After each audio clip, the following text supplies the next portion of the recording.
In New Zealand, the 53rd Parliament has recently opened, and we will hear the thoughts of our fellow Filipinos having no elected member of Parliament of Filipino descent. Our correspondent from Wellington City, Gregguil Basa, reports. Greg? New Zealand's 53rd Parliament was officially opened on the 25th of November of this year. It was held as historic considering the 120 members of Parliament came from various socio-economic, cultural, and political backgrounds. But for the Filipino community in this country, it was a day of reckoning, since in this new Parliament, there's no member with Filipino ancestry. Having a significant number of gender, ethnic, and indigenous representations, the composition of the 53rd Parliament is considered as the most diverse ever in the history of New Zealand's legislative body.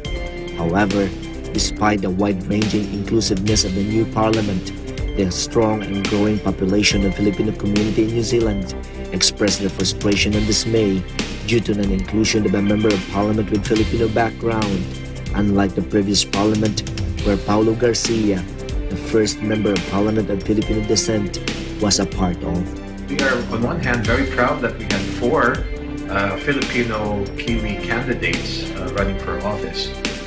Paulo Garcia, the National Party, Mr. Romy Udana, and Bonina Hernandez for the Labour Party, and the new Tea Party fielding Ms.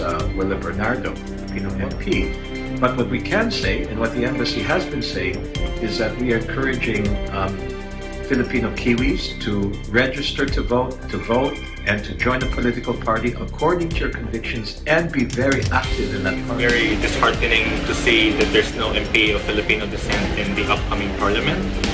The House of Representatives is supposed to be a reflection of New Zealand society in general, and without any Filipino representation there, it's lacking because there's no one there to be a voice for the Filipino community in New Zealand. I think we deserve representation in the parliament, considering that the Filipino community is the fastest growing migrant community in New Zealand. Maybe it's not the time for Filipino yet, so I'm hoping that in the next election we can have a person that represents the Filipino community. On the other hand, Member of Parliament Honorable Simon Bridges promised to help representing the concerns of the Filipino community in Parliament, as he commended the continuing crucial roles of Filipinos in nation building.